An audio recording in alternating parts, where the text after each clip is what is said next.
Forrest Gump is waiting for a bus and he has a story.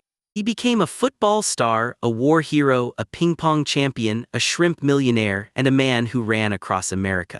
This is a lot of information for one bus stop, but none of those things is why he is there.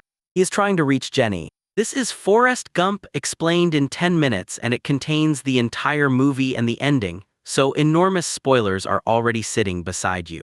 The story begins with a feather floating down to Forrest's shoes in Savannah, Georgia. Forrest sits on a bench and tells strangers about his life. Some listen, some leave, and one woman looks trapped by bus stop manners. Forrest grew up in Alabama with his mother. His back was crooked, so metal braces locked around his legs. Other children stared at the braces before they noticed the boy inside them. His mother refused to let anyone decide his future for him. She taught Forrest that different did not mean less. Forrest understood the world simply, but he remembered every lesson. His mother rented rooms to travelers to pay the bills, and one young singer copied Forrest's funny brace-powered dance before becoming very famous. Apparently, stiff legs can still start a dance craze. On Forrest's first school bus, nobody offered him a seat. Then a girl named Jenny moved over. That tiny space beside her became the safest place in his childhood. Jenny and Forrest spent every day together. Forrest loved her with the calm certainty of knowing his own name. Jenny's home was not safe because her father hurt and frightened her, so she hid with Forrest and dreamed of flying far away. Forrest could not fix her home, but he stayed beside her until 3 bullies chased them on bicycles. Jenny told Forrest to run. He ran so hard that the metal braces shattered off his legs. The boy who was told he could barely walk became unbelievably fast. Years later, more bullies chased him in a truck. Forrest ran through a college football practice without even knowing it. The coach saw speed, ignored everything else, and handed him a uniform. Forrest became a University of Alabama football star by running straight and not stopping. This was also his plan for most future problems. At college, Forrest witnessed black students entering the university during desegregation. He did not understand the angry crowd, but he quietly returned a dropped book.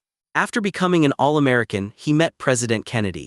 Forrest had drunk too many sodas and shared that urgent fact with the president.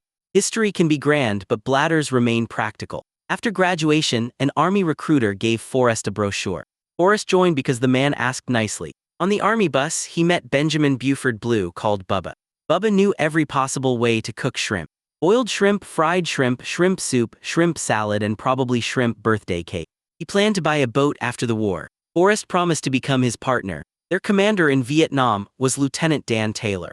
Lieutenant Dan came from a family of soldiers who died heroically in American wars. He believed dying in battle was his family destiny. Forrest mostly believed in following instructions and keeping his socks dry. During rain, everything became wet from every direction. Then the rain stopped, and enemy fire exploded through the jungle. Forrest ran away exactly as ordered. But he noticed Bubba was missing, so Forrest turned around. He carried one wounded soldier to safety, then another, then another. Each time, he returned to the burning jungle for Bubba. He also dragged Lieutenant Dan out, even while Dan shouted to be left behind. Finally, Forrest found Bubba badly wounded. Forrest carried his friend to the river, but Bubba died there. The shrimp dream survived, but Bubba did not. Forrest was shot in the backside during the rescue. He received the Medal of Honor, which is a very serious award for a very inconvenient injury. President Johnson wanted to see the wound. Forrest showed him. Some moments enter history without asking permission. While recovering, Forrest discovered ping-pong. A soldier told him to keep his eyes on the ball.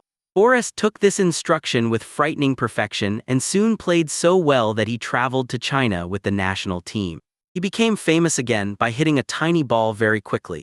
On television, he even inspired John Lennon to imagine a different world. Forrest kept walking through history like someone entering the wrong rooms at exactly the right time. In Washington, he accidentally spoke at a huge anti-war rally. The microphone failed, so thousands watched a speech they could not hear. Then Jenny ran through the reflecting pool toward him. Forrest forgot the crowd and ran to her. Jenny had spent years searching for love, freedom, and a place where pain could not follow. But she often trusted people who hurt her. Forrest only knew that he loved her and wanted her safe. They separated again because Jenny was still running from her past. On New Year's Eve, Forrest found Lieutenant Dan in New York. Dan had lost both legs and all hope. He was angry that Forrest had saved him from the death he expected. Forrest did not argue about destiny. He simply invited Dan into the shrimp business. Dan laughed and promised to become the first mate if Forrest ever owned a boat. Soon Forrest played ping-pong for an equipment company. He used the money to buy a shrimp boat. He named it Jenny because subtlety was not required. Forrest knew how to drive the boat but not how to find shrimp. His first catches contained mud, bottles, and one deeply disappointed toilet seat. Then Lieutenant Dan arrived and kept his promise.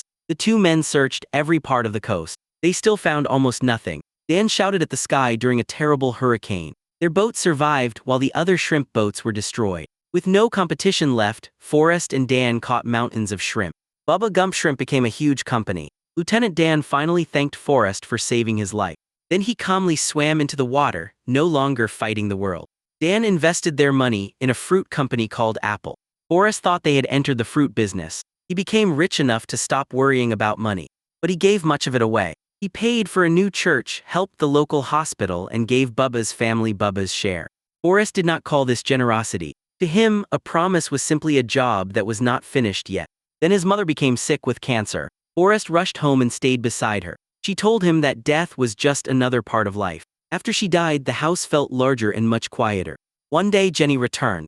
Forrest gave her his home, his patience, and every ordinary day he had saved in his heart. For a while they lived together peacefully. Jenny saw the old house where her childhood pain began. She threw rocks at it until she collapsed. Forrest understood that sometimes there are not enough rocks. He asked Jenny to marry him. She said no because she did not believe she could give him the life he deserved. That night they were close, and by morning Jenny had left again.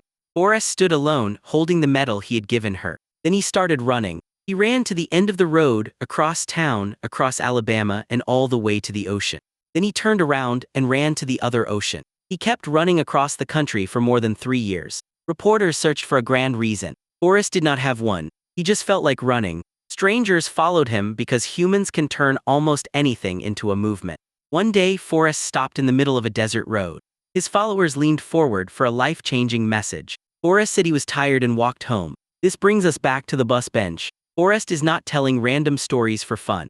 Jenny sent him a letter and asked him to visit. A stranger explains that her apartment is only a short walk away.